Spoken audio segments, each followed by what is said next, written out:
Good morning student, मैं doctor Anamika आज दोबारा फिर से आप सबके सामने अपने जो कमिंग टॉपिक थे, हमारे सब्जेक्ट्स जो थे हमारे मार्केटिंग के कंज्यूमर बिहेवियर को दोबारा से फिर से आगे कंटिन्यू करते हैं। अब तक हम लोगों ने target customer, market segmentation, market positioning सबके बारे में जाना, काफी ब्रीफ में जाना, बहुत सारे एग्जांपल्स हम लोगों ने देखे। हम लोगों ने ये जाना कि आखिर कस्टमर सोचता कैसे, समझता कैसे, परचेज कैसे करता है। ऐसी सब चीजों को हम लोगों ने इतने डेप्थ में जाना। अब कुछ बहुत इंटरेस्टिंग चीजें जो अब हम लोग कस्टमर के पॉइंट ऑफ व्यू से समझने की कोशिश करेंगे, जो हमारे मार्केट सेगमेंटेशन को, जो हमारे टारगेट मार्केट को और मार्केट पोजीशनिंग को हम लोग को समझने में और ज्यादा मजा आने वाला है। तो अंत तक बने रहना है, क्योंकि अब हम लोग कंज्यूमर के दिमाग पे होता है ना एक ऑपरेशन, जब डॉक्टर किसी भी पेशेंट्स को जब डील नहीं करता अच्छे से, यानी कि जब उसके साथ पेशेंट को कुछ प्रॉब्लम्स होती है तो उसको ऑपरेशन करना पड़ता है। ऑपरेशन बॉडी का नहीं, दिमाग का करना पड़ता है, क्योंकि कुछ चीजें साइकोलॉजिकली भी अफेक्ट करती है। तो आज हम शुरू करेंगे कि आखिर कंज्यूमर, इतने सारे जितने भी हम लोगों ने थ्योरेटिकल पार्ट्स को समझे, आज हम लोग उसका प्रैक्टिकल समझने की कोशिश करेंगे। बहुत मजा आने वाला है। जब हम कंज्यूमर के पॉइंट ऑफ व्यू की बात करें, एक माइंडसेट है।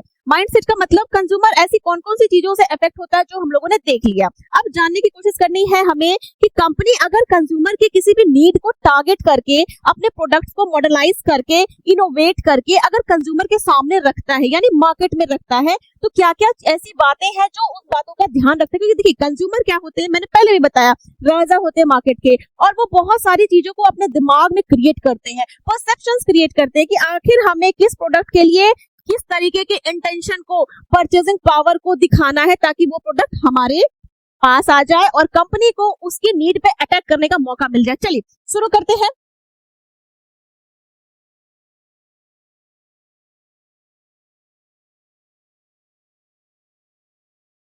ये हमारा जो कंज्यूमर बिहेवियर का चैप्टर है ना, ये बहुत ज्यादा एक ब्रॉड सेक्शंस आते हैं किस चीज में, मार्केट के लिए। क्योंकि हम लोगों ने अब तक जितने भी एग्जांपल्स को समझा, हम लोगों ने मैक्सिमम ये समझने की कोशिश की कि आखिर कंज्यूमर क्या चीज को के बारे में अवेयर होता है, क्या चीज को लेके बहुत ज्यादा कंसर्न होता है, और क्या चीज को लेके कंपनी मार्केट में कंज्यूमर के नीड पे काम करती है। चलिए आइए शुरू करते हैं। हमारे 3 सेक्शन है कंज्यूमर बिहेवियर में। सबसे पहला था सेगमेंटेशन, उसके बाद आता हमारा टारगेटिंग और पोजीशनिंग। सेगमेंटेशन का मतलब, जब भी किसी कस्टमर को, जब आप अपने प्रोडक्ट के बारे में अवेयर करोगे तो हर कस्टमर को सेगमेंट करेंगे। सेगमेंटेशन करने का मतलब, अगर कुछ किड्स को टारगेट करना है तो मार्केट सेगमेंट हो गया कि किड्स वाले सेक्शंस को। अगर टीनेजर्स को टारगेट करना है तो सेगमेंटेशन क्या हो गया हमारा, टीनेजर्स के सेक्शंस को। और कुछ जो प्रोफेशनल, जो ओल्ड एज होते हैं, उनके लिए अगर प्रोडक्ट प्रिपेयर करना है तो सेगमेंटेशन मतलब हर एज के हिसाब से, हर इकोनॉमिक लेवल के हिसाब से, प्लेस के हिसाब से, डेमोग्राफिक के हिसाब से, कल्चर के हिसाब से हम मार्केट को क्या करते हैं, सेगमेंट करते हैं। Divide market into distinct group of customer, यानी सेगमेंट। मार्केट को आप अलग अलग तरीके से सेगमेंट कर दो, डिवाइड कर दो, ताकि आपको प्रोडक्ट को प्लेस करने में, प्रोडक्ट को बनाने में जो टाइम लगेगा वो एक डिवीजन पार्ट्स हो जाएगा। क्योंकि सब कस्टमर्स को अगर हमें सेटिस्फाई करना है तो हमें डिवाइडेशन यानी सेगमेंटेशन करना पड़ेगा। उसके बाद टारगेट करेंगे। सेगमेंट कर लिया, अब हमें टारगेट करना है कि आखिर हमारे जो कस्टमर होंगे, जो हमारे न्यू कस्टमर होंगे, जो हमारे टारगेट कस्टमर होंगे, कौन होंगे। Select most attractive segments to focus your marketing on. आपको सेलेक्ट करना है, किसे सेलेक्ट करना है, कंपनी को सिलेक्ट करना है कि जो उसके कस्टमर्स होंगे वो किस लेवल के होंगे। फॉर एग्जाम्पल, अगर हम सुपरमार्केट्स में जाते हैं तो वहाँ हर रेंज के प्रोडक्ट्स अवेलेबल होते हैं, ग्रोसरीज में भी हर रेंज के होते हैं, गारमेंट्स में भी हर रेंज के होते हैं, इलेक्ट्रॉनिक्स में भी हर रेंज के होते हैं। What is the meaning of range? Range का मतलब हो गया सेगमेंटेशन। सेगमेंटेशन के बाद टारगेट। टारगेट का मतलब, अगर जो हमारे लोअर लेवल कस्टमर्स आएंगे तो उनके उस बजट के हिसाब से हमें टारगेट करके प्रोडक्ट के रेंज को रखना है और प्रोडक्ट अवेलेबल करना है। जो हमारे मिडिल लेवल कस्टमर्स होंगे उनके लिए उनके बजट के हिसाब से, उनके फाइनेंशियल नीड्स के हिसाब से हमें प्रोडक्ट रखना है, यानी टारगेट करना है हमें। बनाना सबके लिए है, बनाना हर कस्टमर के लिए है, लेकिन हमें पता होना चाहिए कि आखिर ऐसे कौन से कस्टमर है, टारगेट कस्टमर, जिनके लिए हमें यानी कंपनी को एक वैल्यूएबल प्रोडक्ट जो उनके परचेसिंग पावर को क्या कर सके, अटैक कर सके। ठीक है। नेक्स्ट आती positioning. Positioning, determine how to position your product for each target segmentation. Position करना भी बहुत ज्यादा मैंडेटरी होता है। जैसे एग्जांपल अगर हम समझे कि अगर टारगेट करके कंपनी ने मिडिल लेवल कस्टमर्स के लिए अगर निकाला कि 1000 to 5000 के बीच का प्रोडक्ट रेंज है।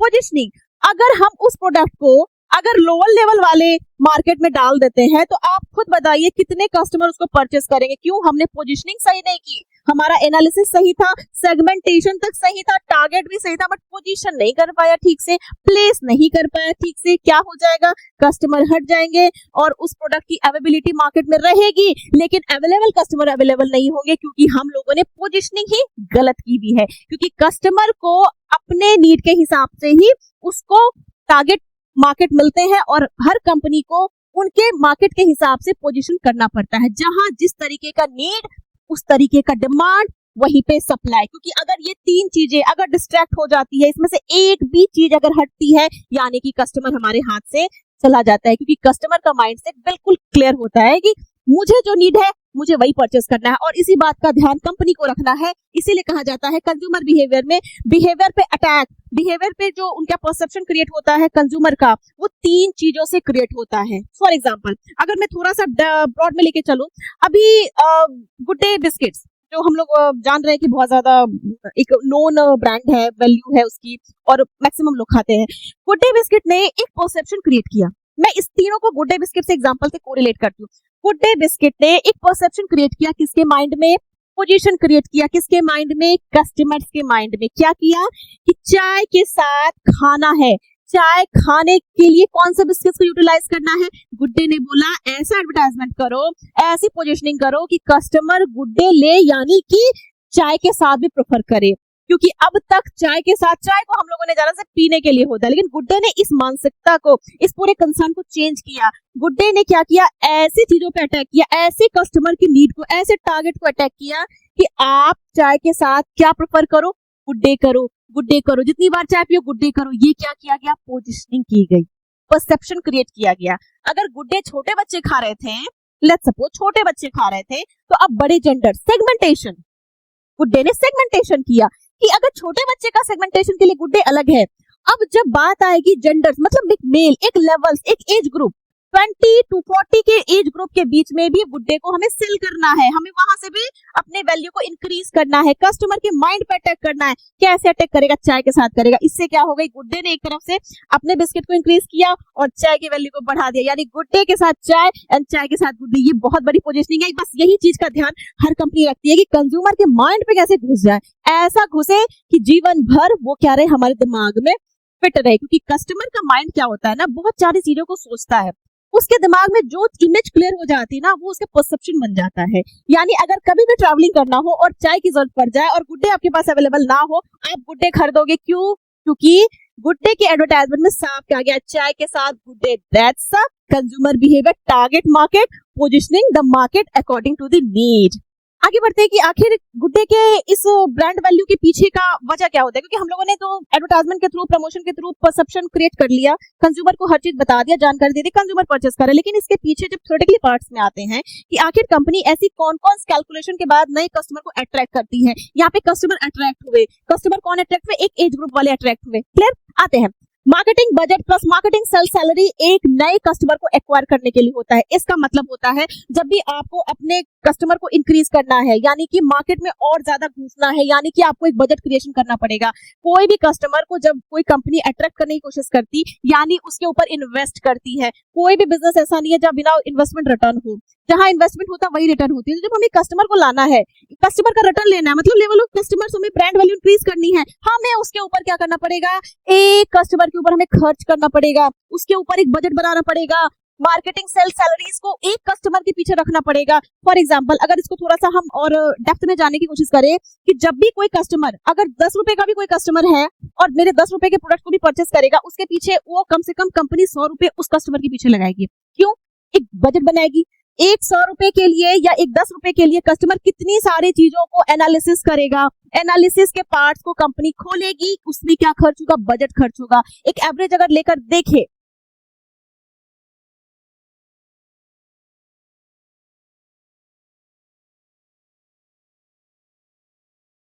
एक एवरेज अगर लेकर देखें कि आखिर कस्टमर जब एक्वायर होते हैं और जो बजट क्रिएशन होता है, average cost per customer profitability increase करती है। फॉर एग्जांपल, एक एडवर्टाइजमेंट, गुड डे ने जो एक एडवर्टाइजमेंट बनाया, उसने इन्वेस्टमेंट किया। क्यों इन्वेस्टमेंट किया? कस्टमर को अट्रैक्ट करने के लिए, न्यू कस्टमर को बनाने के लिए। वो जो एवरेज कॉस्ट एक एक कस्टमर पे लगा, वो इन्वेस्टमेंट था, वो बजट था, किसके लिए था? मार्केट के लिए। मार्केट में किसके लिए था?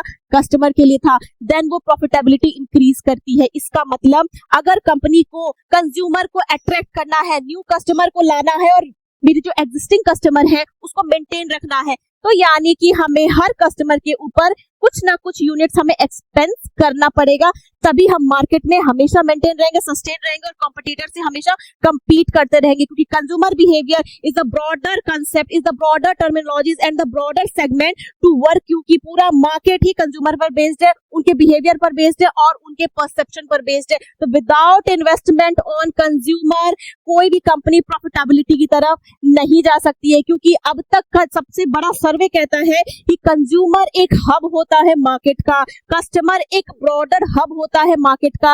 अगर हमने उनके परसेप्शन के क्लिक कर दिया, उनके टारगेट पे क्लिक कर दिया, उनकी लॉयल्टी पे क्लिक कर दिया, वो हमारे ब्रांड्स को नहीं भूलेंगे, उनके माइंड में वो चीजें क्या होती जाएगी? रिकॉल। और जो रिकॉल होगी वो उस कंपनी को क्या देती जाएगी? लाइफ लॉन्ग प्रॉफिटेबिलिटी देती जाएगी। बाद जब हम एक नए एग्जांपल के और बढ़ते हैं, जब प्रॉफिटेबिलिटी की बात आती है और एक और एग्जांपल्स की बात आती है, एक और जो बहुत ही ज्यादा ट्रेंडी है एग्जांपल, जो हमारे कंज्यूमर को बहुत ज्यादा ही अट्रैक्ट करता है। अट्रैक्ट का मतलब दिमाग में छाप छोड़ा हुआ है। हम सब जानते हैं फॉग के बारे में। फॉग ने अपने प्रमोशन को, अपने सेगमेंटेशन को, अपने टारगेट को, अपनी पोजीशन को बहुत ही क्लियर वे में रखा और उसका प्रमोशन ही बेस्ड होता है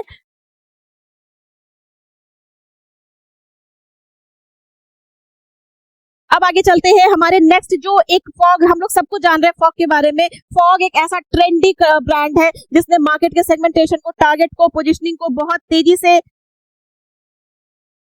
ना। चलिए अब हम चलते हैं कुछ अपने नए और एग्जांपल की तरफ कि हम लोगों को सीखना है कंज्यूमर बिहेवियर में टारगेट के बारे में। इसके बारे में हम सब जान रहे हैं, आज हर घर के मुंह पर है फॉग। क्या चल रहा है? फॉग चल रहा है। ये क्या है? फॉग ने निकाला है टारगेट करने का एक तरीका, एक मार्केटिंग स्ट्रेटजी, पोजीशन की है कंज्यूमर के परसेप्शंस पे, दिमाग पे क्लिक किया है। हम सब जान रहे हैं आज जो ये चल गया है, क्या चल रहा है? फॉग चल रहा है। द टैग ऑफ कंपनी क्या करने के लिए? पोजीशनिंग करने के लिए। कहाँ पोजीशनिंग करने के लिए? कंज्यूमर के माइंड में पोजीशनिंग करने के लिए। आज जो इतने सारे एडवर्टाइजमेंट फॉग को लेके क्या किया जा रहा है? किसको टारगेट किया जा रहा है? हर लेवल्स के लोग को सेगमेंट करके, टारगेट करके फॉग जो है अपने प्रोडक्ट के रेंज को इंक्रीज कर रही है, टीनेजर्स को टारगेट कर रही है, जो प्रोफेशनल्स है उनको टारगेट कर रही है, उनके लिए अलग वैरायटीज निकाली हुई है। यानी कि फॉग ने सोच के रखा है कि हमें कंज्यूमर को क्या देना जो वो चाहता है। कंज्यूमर परफ्यूम बहुत तरीके के हुआ करते हैं मार्केट में, बहुत लेवल्स के हैं, हर फ्रेग्रेंस के हैं, हर रेंज के हैं, लेकिन फॉग ही आज मुंह पर क्यों है? यही तो मार्केटिंग स्ट्रेटजी है। यही तो फॉग ने समझा कि कंज्यूमर को कहां पे पकड़ के चलना है और अपने ब्रांड्स वैल्यू को इंक्रीज करना है, सेल को बढ़ाना है। टाइम टू टाइम फॉग अपने प्रोडक्ट्स में कुछ ना कुछ इनोवेशन करके, फ्लेवर चेंज करके, पैकेजिंग चेंज करके, कुछ नया लाके, कुछ प्रमोशन करके, एडवर्टाइजमेंट करके, कुछ ना कुछ मार्केट में कंज्यूमर के सामने रख रही है, ताकि कंज्यूमर हमेशा याद रखे नहीं, फॉग पहले भी लेके जो हम सब भी जानते हैं, फॉग ने किस चीज को सबसे ज्यादा टारगेट किया। ठीक है, उसके जो स्लोगन है, क्या चल रहा है? फॉग चल रहा है, ठीक है, हमारे दिमाग में बैठा हुआ है। लेकिन क्या चीज को टारगेट किया? टारगेट करना बहुत मैटर करता है। आप अगर सेगमेंट अच्छे कर रहे हो, पोजीशन भी अच्छे करो, टारगेट ही नहीं हमारे, किस चीज को टारगेट करके हमें अपने प्रोडक्ट को प्रोडक्शन करना है, किस चीज को टारगेट करके हमें प्रोडक्ट को सेल करना है, कहाँ सेल करना है, ये सब भी मैटर करता है। फॉग ने किस चीज को टारगेट किया? किस नीड पे अटैक किया? गैस को। हम सब जान रहे हैं फॉग डायरेक्ट बोल रहा है कि इस परफ्यूम में 100% परफ्यूम है, नॉट अ गैस। और मैक्सिमम सब जो हमारी परफ्यूम की कंपनीज है वो क्या दे रही है? गैस भी है। यानी कि लेवल्स इसको फॉग ने कंपेयर करके हमारे सामने रखा, प्रेजेंट किया, क्या दिखाने की कोशिश की कि हमारे पास no gases in perfume bottle, और अदर ब्रांड के साथ कंपेयर किया। ये भी एक थॉट, ये भी एक परसेप्शन हमारे दिमाग में क्लिक कर गया कि फॉग में जो है वो गैस नहीं है, नहीं तो मैक्सिमम सब परफ्यूम में सिर्फ और सिर्फ गैस और स्मॉल लेवल ऑफ फ्रेग्रेंस। इसको फॉग ने टारगेट किया। कि हमें कस्टमर को ये अवेयर करना है कि हम आखिर बेस्ट क्यों हैं, हम आपके घर में घुसने लायक क्यों हैं, आप हमें क्यों परचेज करो, आप हमारे हर फ्रेग्रेंस को क्यों एक्सेप्ट करो, क्योंकि हर तरह के लोगों के लिए हर लेवल का फ्रेग्रेंस है। टीनेजर्स के लिए अलग लेवल्स है, शॉर्ट में भी निकाला, ब्लैक में भी निकाला, क्या टारगेट, ये मोटिव था उसका। यानी कि लोग अगर 200 रुपए भी दे रहे हैं और दूसरी ब्रांड्स 150 रुपए में दे रही है, तो फॉग बोलता है कम्पीट करो, देखो क्यों हम 200 में दे रहे हैं और दूसरी ब्रांड 150 में क्यों दे रही है। ये था उसका टारगेट जो कि क्लियर हुआ।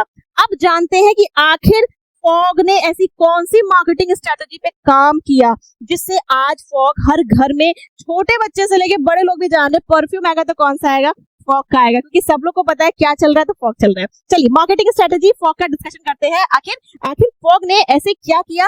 देखिए, टारगेट कंज्यूमर, टारगेट मार्केट किसको किया, अर्बन सेक्शंस को किया, अर्बन लेवल के लोगों को किया, मिडिल क्लास फैमिलीज को किया, urban class upper class families को किया, ट्रेंडी लोगों को किया। कहने का मतलब है ट्रेंडी जो हमारे टीनेजर्स है उनको कुछ न्यू चाहिए, वो कुछ ना कुछ बहुत ज्यादा फ्रेग्रेंस और बहुत हार्ड स्मेल चाहिए, उसके लिए भी फॉग ने अलग से टारगेट कर लिया, मार्केट को सेगमेंट कर दिया कि जो लोग लेटेस्ट टीनेजर्स है उनके दिमाग में क्या चलता है, वो कैसे परफ्यूम को प्रेफर करना चाहते हैं, लाइट या डार्क या बहुत ज्यादा स्मेली, उसको टारगेट किया। अपर क्लास फैमिली जो high class in economic level में आते हैं उनको क्या चाहिए, उनको लाइट चाहिए, स्मेल चाहिए या वेराइटी चाहिए, क्वालिटी चाहिए। फॉग ने बोला हम क्वालिटी ही देंगे, लेकिन पहले पता तो चले कि किस सेगमेंट को हमको किस तरीके के प्रोडक्ट को अवेलेबल कराना है। मिडिल क्लास फैमिली को चाहिए एकदम sweet, very gentle, very light, लेकिन हर फ्लेवर्स का, उसको भी टारगेट करके प्रोडक्ट लॉन्च कर दिया मार्केट में। अर्बन सेक्शन के लिए अलग निकाला,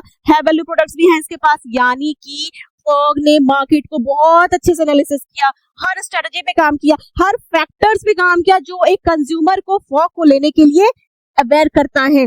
वो इसीलिए किया क्योंकि फॉग को पता है कि मुझे चलना है मार्केट के साथ, मुझे चलना है कस्टमर्स के साथ, और कस्टमर के साथ नहीं, हर सेक्शंस के कस्टमर्स के साथ, क्योंकि कंज्यूमर का माइंड जो होता है ना बहुत ज्यादा ब्रॉड होता है। वो एक चीज लेने के लिए ना 10 चीजों का सिलेक्शन करता है, एक चीज लेने के लिए वो 20 चीजों को रिजेक्ट करता है, एक चीज लेने के लिए वो कितने सारे इंफॉर्मेशन को कलेक्ट करता है, और फाइनली जब वो एंड कंज्यूमर बन जाता है तो उसको रिवाइज करते रहना है। मतलब कि मेरा एक कस्टमर जिसके ऊपर मैंने इतने ज्यादा एडवर्टाइजमेंट कॉस्ट किए, क्योंकि एडवर्टाइजमेंट करना भी एक तरीके से इन्वेस्टमेंट होता है। अगर कोई भी कंपनीज या कोई भी ब्रांड अगर हमें एडवर्टाइजमेंट करके ये अवेयर करने की कोशिश कर रही है कि how I am better than another brands, यानी वो इन्वेस्टमेंट कर रही है, किसके ऊपर कर रही है, कस्टमर के ऊपर कर रही है। किस कस्टमर के ऊपर कर रही है, जो उसके एग्जिस्टिंग कस्टमर है उसके लिए भी, और उसको जो न्यू कस्टमर अट्रैक्ट करना है उसके लिए भी। यही कारण है कि फॉग के स्लोगन जो उसका वर्ड है ना, क्या चल रहा है, उसको उसने चेंज नहीं किया,